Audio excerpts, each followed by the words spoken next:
So I'd like to welcome Annette.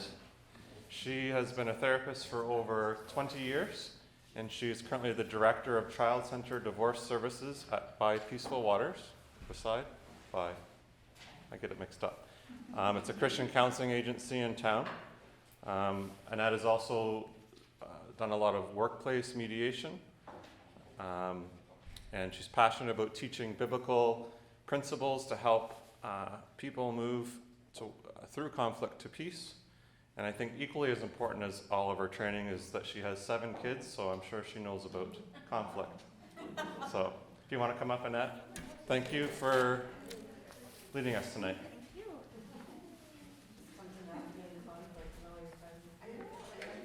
It's good to be here. Thank you so much for coming out and taking some time to think about this very important topic. What we know is that conflict is inevitable. And I love Max Lucado's quote, "Conflict is inevitable, but combat is optional." And I think that whenever we take time to learn about how do we deal with conflict, how do we handle conflict, that's what we're trying to do, is figure out how do we do this well. Maybe you're like me. Some mornings I get up and I'm thinking, okay, I'm awake and this is good. Like I haven't gotten to any conflicts yet.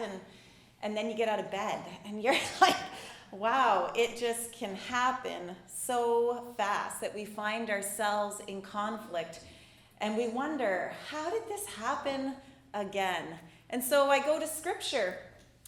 And James 4:1 has the answer. It says, "What causes fights and quarrels among you? Don't they come from the desires that battle within you?" And I want to explore that concept with you.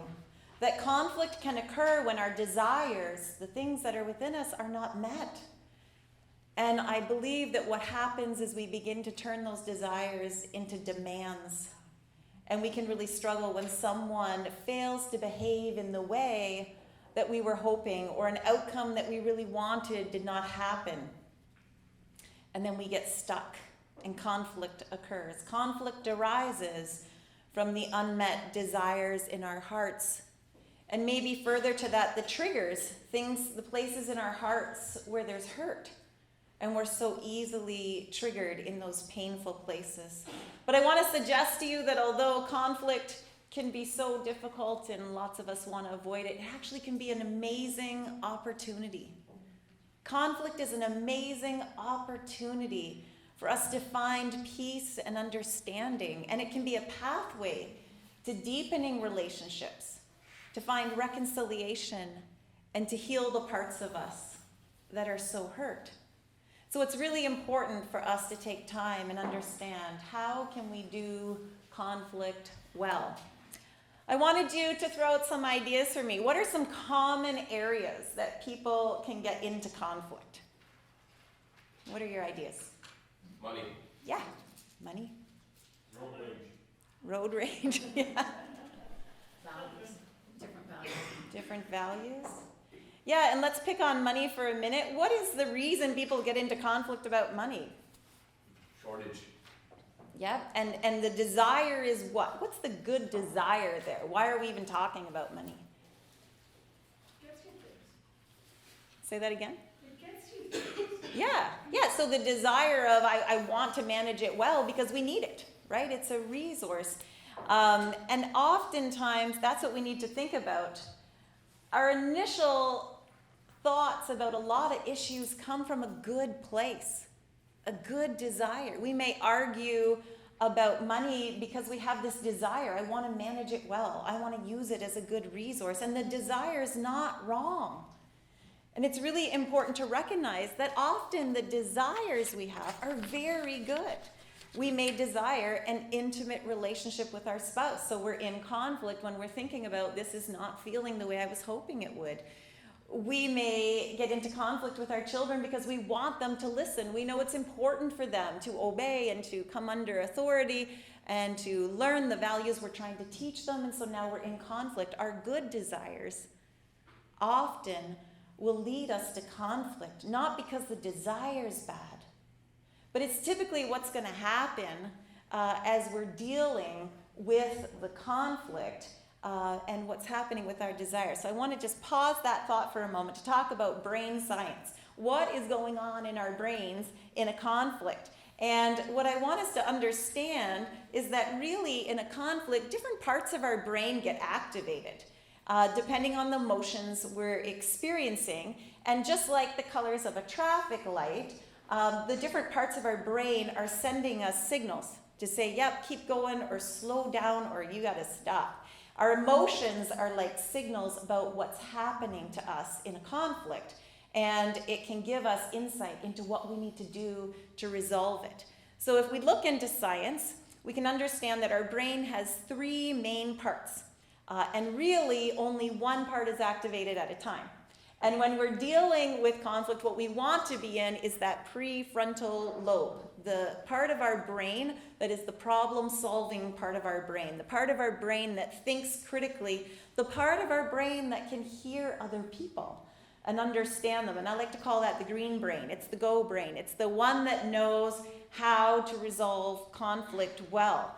And usually our IQ is at 100% in that part of the brain. We're in our optimal state to listen and to learn. And when we run up against a problem in that part of our brain, we are able to collaborate together and to work together. And if you look at the diagram on the handout that I provided, you'll see that slippery slope picture. And it's usually in green brain that we are able to have peacemaking responses. We can overlook offenses. We can negotiate. We can look to people to help us solve problems. We can usually move through conflict fairly well. We don't often even need a lot of support in that green brain because typically we're able to generate a lot of options on how to solve the problem. And if we do get stuck, we're often willing to say, well, let's talk to someone. Maybe we say we're having a money conflict. Let's talk to our accountant. Let's bring in a professional. Maybe we'll work with a mediator. This happens at our house. I remember once my 4-year-old daughter looked at me and she said, Mom, Daddy will not play games with me. And I was like, are you telling on Daddy? And I'm like, now supposed to get him in trouble for this? She's bringing in extra support, right? Here's a problem. I'm going to need some help with this. And of course, that's where we want our brains to be when we are in a conflict or having an issue we need to work through. We want to be in that green brain state. That's not typically the part of the brain that is lit up, though, when we end up in a major conflict. And of course, the other extreme is that red brain. And Dan Siegel, he does some amazing work on this, and he talks about the fact that often what happens when we get triggered is that we start to respond out of the amygdala, and that's that back part of our brain. And we get into our fight, flight, freeze, or fawn responses. And he has this image, he says, this is like your brain, and if this part, the front part of your brain, is the part where you can do all your thinking and problem solving, when you get triggered in a conflict, you flip the lid. You have now no access to that part of your brain, and what you access is simply the fight, flight, or freeze parts of your brain.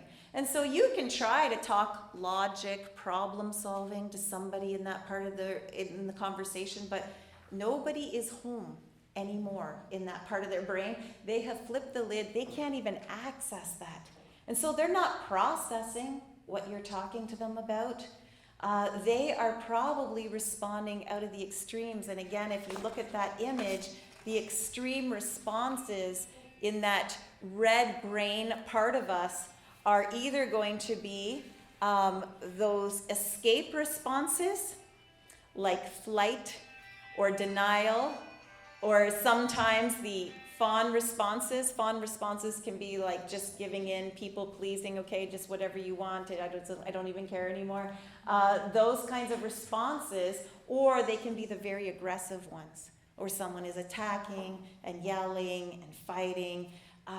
And what's happening in that red brain, again, of course, is that we are not there to solve problems. In fact, sometimes it can feel very punishing, like I'm going to now ignore you or fight with you or yell at you until I get you to do what I want. The desire that we had, which was so good, clean your room, do your homework, turns into a demand. And the moment that happens, we find ourselves in conflict. And so it's really important to understand, well, what happens between I was just in my green brain to I ended up in my red brain, because that's where we actually have a hope now of choosing a different path. We don't need to get to the extremes. We can actually stay in a spot where we can resolve conflicts. And so I want to suggest to you that there is another part of our brain, which is the yellow brain, and that is the limbic system. That's where we have lots of feelings: worried, sad, concerned, maybe frustrated. We feel these things. We're not in our best self, but really what's happening is we're getting triggered.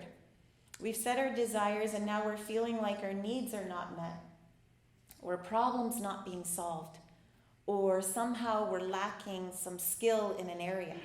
And when that happens, again, our good desires can start to shift into demands.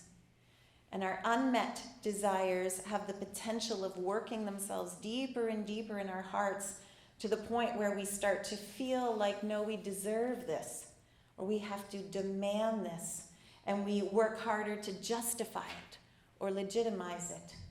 And that's when the arguing starts, right? The really healthy desire begins to turn into something that starts to take on a life of its own. We may start to say to ourselves, I work hard all week, so don't I deserve a little peace and quiet when I come home? Why is everybody not following my rules? Why is the house a mess when I get home? I did my part. You might look at your adult children. I'm working 2 jobs to put you through school. Don't you think you should be respecting me, appreciating me? And our desires start to turn into demands. And it's not that there isn't an element of validity in these statements, but it becomes a problem. The conflict starts because we start to demand it. And it often happens more in our friendships, right? And in our more intimate circles, because we have more expectations of the people that are close to us. And we are more inclined to judge them when they fail to meet our expectations. And so something like, I really wish that in our relationship this could happen, turns into, I have to have this. And that's where the trouble sets in. And even though the initial desire wasn't inherently wrong, it grows so strong that it begins to control our thoughts. I saw this happen in my 2-year-old the other day, who's still nursing, and he looked at me and he goes, Mommy, nurse, and he looked at me and goes, I want you in my bed. I thought, okay, we're getting a bit demanding here. But he was shifting, I could see. He's expressed a desire, he's not getting the response he wants, he's starting to become very demanding. And what happens then is when people fail to satisfy our desires or live up to our expectations, we're very quick to start to criticize them. And if we're not careful, we can actually have these expectations become now the conditions on how we're going to function in the relationship, instead of giving people room for thinking differently than us, or maybe room for disagreement, or room for failure. We start to rigidly impose our expectations on them. And then when they refuse to do what we want them to do, the conflict gets bigger. And we can actually get to the point where then we punish, where others are failing us and we're seeing it as failure, and then we have to try to push them into a way that they're going to do what we need them to do. And that's where we can lash out into hurtful words, or pull back into silence, because the need is not met, the desire is not met. And then only when they give in to our desires do we stop inflicting the pain. And that's where manipulation can come in. And those extremes on that slippery slope image are just that. We're going to places to try to get somebody to do what we need them to do. And again, the initial desire is not bad, but what's happened is we've allowed the desire to now turn into an unhealthy demand that we will seek out at all costs. Children do this a lot. We see them pouting, stomping, you're not my friend anymore. Adults often use similar tactics, don't we? We can often go back to that when we're feeling really triggered. Sometimes it's guilt and shame that we start to impose on others. And some people will resort to violence or some kind of physical punishment, verbal punishment. And so I think what we need to do is think about, well, what can we do in those situations? Because if conflict can really be an opportunity, then maybe there's a way we can shift this. Maybe there's a way that we can see what's happening, and before it gets to those red brain responses, that fight or flight response, we can intervene earlier and use it actually as an opportunity to heal. The Bible talks about that, to gently restore and to meet people in a way that they will be drawn to resolve the issue with you. So how do you intervene in a conflict with others when you see this happening and put the whole situation into a pathway where you're going to end up in peace instead of conflict? Well, I think the first part is to notice if you're on track to solve a problem and you're giving your points and you know how it's supposed to go, but you see the other person is having big feelings, maybe rapidly heading towards a red brain response, that's the time to intervene in the yellow brain, and to begin to ask the question, what's happening right now? Sometimes, maybe in our not finest moments, we think we're solving a problem and we're going at something and someone starts to cry and we look at them and we go, what's wrong with you? Like, we're just here solving a problem. This is just business. And we forget that actually we're dealing with people. And it's really important to pause in that moment to say, what's happening for you? Not what's wrong with you. What's happening right now? That can be really hard to do when we're in a situation where we have our eyes on the outcome. And we just think, if I could just get one more point across, one more statement in, they'll see the light, see what I'm trying to teach them. And in that whole moment, we've missed the relationship. And the priority, of course, is the relationship, not the outcome. And so it's really important when you notice someone in that yellow brain, they're sad, they're worried, they're concerned, is to pause and to take time. People in the yellow brain can very easily move back to green brain if three things happen. And it's simply this: they need to feel seen, they need to feel heard, and they need to feel valued. When you feel seen, heard, and valued, we call that attunement. When you can attune to someone, all those big feelings start to calm, and it allows them to go back to the critical thinking, the problem solving, and considering your viewpoint. But if you don't take time to do that, you typically push them into that red brain response. And so when someone is struggling, it's really, really key to say, I need to see you, I need to hear you, and I need to value you. I love how we can see this actually in very young children. A child who's only a year old, if they fall down and they're crying and you look at them and go, you're okay, you're fine. That child will actually escalate their emotion for the sole purpose of showing you, I am not fine. But if you say to that same child who's just been hurt, did you hurt your knee? And was it just your knee or was it your toe too? That same child will actually stop crying and will begin to show you what's happening. It calms them down. For any of you who work with little children, I love in the nursery, often children will be very upset and they're escalated and they won't stop crying, and you can be like, oh, look at the toy, look at this. It's not helping. If you say to them, I think you're sad because you want your mom, they will stop crying to say yes. Even very young, when they can't say that word, they will stop because they realize, oh, you get it. You see me. And then you can talk to them about, can you calm and I will help you. I will help you solve this problem. And they will actually begin to move from that place of distress to a calmer place. We see this in very, very young children. And so it's important to know this is where the work is in a conflict, is to identify what's happening for you. And asking that question, can you tell me what's happening? I'm noticing the feeling. Sometimes we have a hard time understanding that, and I like to make an example of what it's like emotionally by thinking about what it would be like physically. Think about yourself at the seat of an accident. You've just gotten into an accident and you're very worried and you're in a lot of pain. And if the paramedic that showed up on the scene came up to you and was like, that's nothing. You should have seen the last guy I saw. That's not going to help you in that moment. But if the paramedic shows up and says to you, I see that you're hurt. I see it's your leg. I want you to know I'm here. And I'm going to stay with you. And I'm going to help you. Typically, and I'm sure just in the room, you can even feel, you start to think, okay, I'm okay. I've got support around me.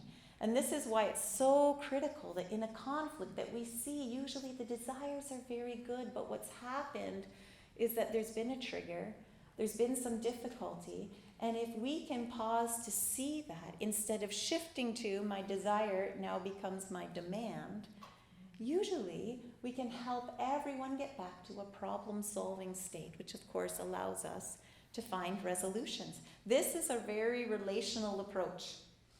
People typically do not come out of yellow brain on their own. They need help. That's why the literature now is talking about we don't send children away when they're upset. We actually pull them in. They need time in.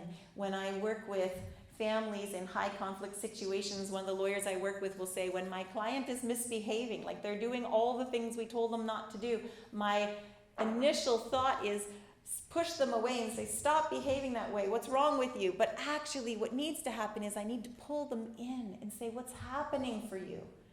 I want to understand, because I know that that behavior, those extreme responses on that image that I showed you, the fight or the flight, is really coming out of the feeling of unmet needs, of them having a desire that's good and it's not being met.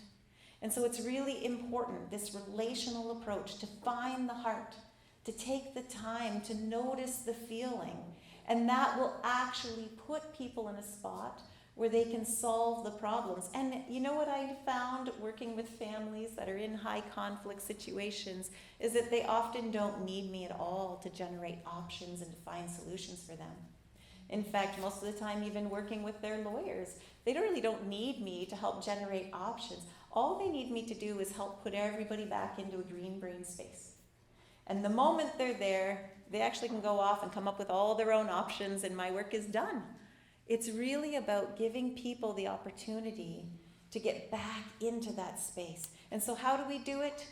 We have to think about what's the emotion here, what's happening, and to send that really important message. I see you, I hear you, you're important to me. I had this happen with my daughter once. She was throwing a bit of a fit around, I need you to go up to your room now and get ready for bed and tidy up all the stuff you left on the floor. And I'm thinking, this is just normal. It's not like I don't say this 1,000 times a day. But she had this major meltdown. And I thought, what is going on? And my initial reaction was to be like, you're being defiant, and I gave you an instruction, and you're supposed to follow it. And I wanted to go down that path, but I paused, thankfully, and said, you've had a very busy day, and you have been helping Mommy out so much. I saw when you did this for your brother, and when you went and you did that activity. I wonder if you're feeling really overwhelmed right now. And she just broke into tears and said, yeah, I am exhausted. And you gave me one more task, and it felt like too much. And so we just talked about, okay, how can I support you then? But that could have gone so wrong. Or I could have approached it as, well, now my desire, go to bed, tidy up, could turn into a demand. And I could have punished because she wasn't doing it. But taking the time to notice when you see someone get very rigid or see someone get very passive means that you're finding out what's going on for them, and you have the opportunity to help them get back into a spot where we can all work together and solve the problems. So you really need to think about, in a conflict, before we get to these extremes, what's going on for the person and how my words actually are going to be so powerful in being able to help everyone stay on track or to have the whole thing blow up. Because just as easily as in yellow brain, you can move someone to green brain, you can move them to red brain really, really fast. And so use the brain science, recognize in a conflict, where are they at in their brain? What am I seeing? Am I seeing a lot of emotion, worry, concern, sadness? Are they in that limbic system, that yellow part of their brain? Are they starting to really get overwhelmed and really falling apart in emotion here? Or maybe that all happened and they're already in red brain. And it's really important to recognize at this point in red brain, we all just need to take a break. Because when someone's in red brain, you can't attune to them anymore. They're not in a spot where they can receive that and connect with you. Typically, once they're that far, they need a break. And you need to give them space. You need to come back to the conversation. And that's a really hard thing to do. I have this happen a lot where someone goes into red brain. I'm like, but I'm not done talking about the problem. I don't want to give a break right now. And it actually takes a lot to say, okay, actually, we're not actually solving problems anymore. We need a break. And it's important to do that because, of course, what we want at the end of the day is not the outcome. What we want to preserve is the relationship. And that's really key. And when you can meet someone at whatever part of their brain is activated, you have the ability then to preserve the relationship because you're dealing with where they are at. You're meeting them where they're at. And so it's really important when you see someone in that different part of their brain, that you meet them and give them what they need. And remember, red brain, you need a break. You're too far gone. We can't solve the problem any further. We have to take a break. Yellow brain, you can connect. And you can see them, you can hear them, you can value them, and that will bring them back to a green brain space. It's really important. In Psalm 103, verse 8, the Bible says, "The Lord is compassionate and gracious, slow to anger, and abounding in love." Wouldn't that be beautiful if we're in a conflict to think that's who we're having a conflict with, someone who is compassionate and gracious and slow to anger and abounding in love? That's what we want to be to others. Galatians 6:1, I mentioned that earlier. If someone is caught in a sin, you need to restore him gently. You may have to be direct and firm, but wrap it all up in gentleness and love so that you can actually resolve the situation, restore the situation. So it's really, really important to recognize that you have a very critical role to play. And I think the hardest place to stay is in that place of attunement and connection when we're in a conflict or we see a conflict brewing, because we're so easily moved to start to take this good desire and turn it into a demand instead of pausing to say, wait a minute, what's happening here? What's happening to you and what's happening to me? Attunement can be very, very difficult to do, but it's so critical. Because like I said, if you can help people move back to green brain, usually the problems solve very, very easily. I heard this quote about attunement that I think is so powerful. It says, if you are going to enter into the suffering of those who have been traumatized, you have to learn how to sit with and listen to fear and anger and great grief with compassion and understanding. And this is the part I love. You will also have to learn how to do it for far longer than you prefer. Isn't that true?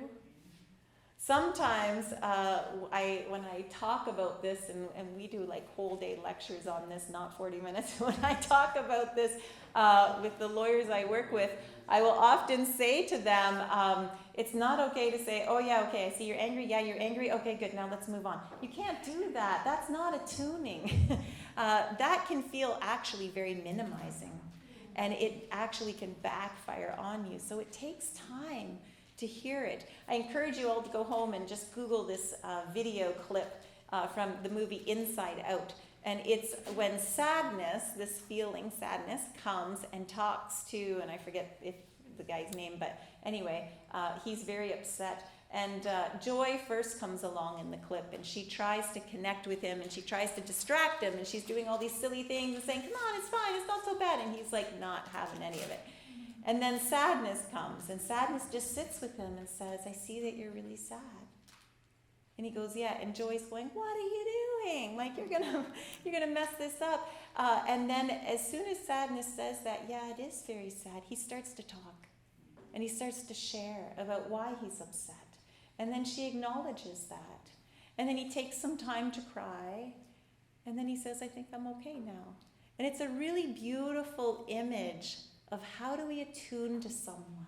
How do we attune to someone in relationship? I get a lot of insights from Ken Sandy, who was the founder of Peacemaker Ministries.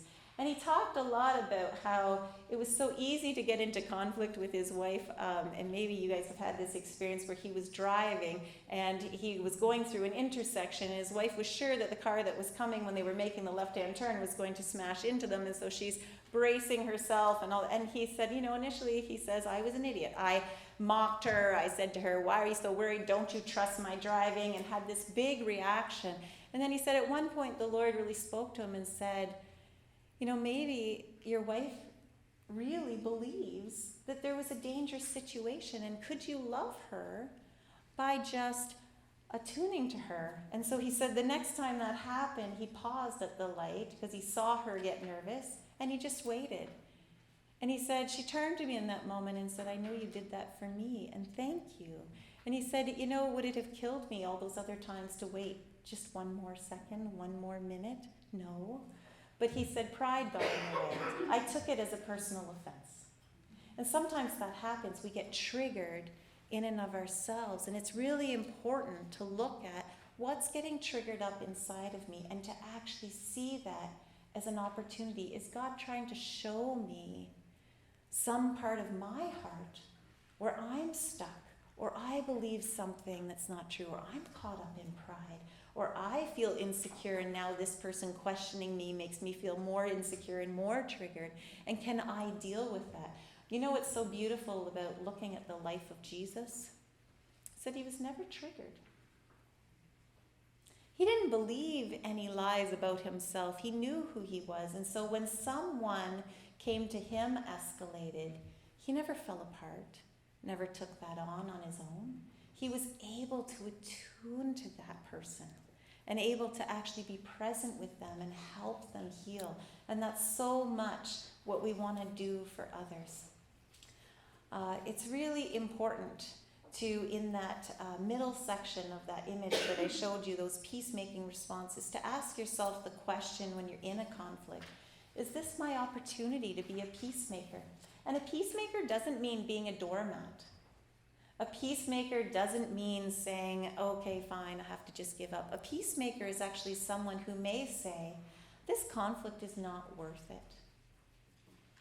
I'm not prepared to ruin a relationship or to get bogged down in conflict just to get my own way. I remember this used to happen at my house. I always say to my children in a conflict, who's it going to be right now? And they know what that means, because I used to say to them, who's the person right now that cares more about preserving the relationship and moving forward than simply getting their own way? And if I said that, I remember one time to Jana, who was 7, and Josh, who was 9, Jana looked at Josh and she said, Josh is going to be the peacemaker. And that's our tendency, right? Why don't you be the one to say, I'm going to overlook this offense, or I'm going to do it the way that you want? But really, God calls us to do it, not to be a doormat, but to be able to see beyond, to say, this is not worth it. It's not worth the fight. I often think in conflict as well, it's really important to look at opportunities to sow good seed. Do you know we always reap what we sow? Use opportunities in conflict to say, is this my opportunity to sow good seed, to invest in the relationship? And I think the other piece in conflict that's so important is to ask yourself the question, can I take ownership over the part that I did wrong?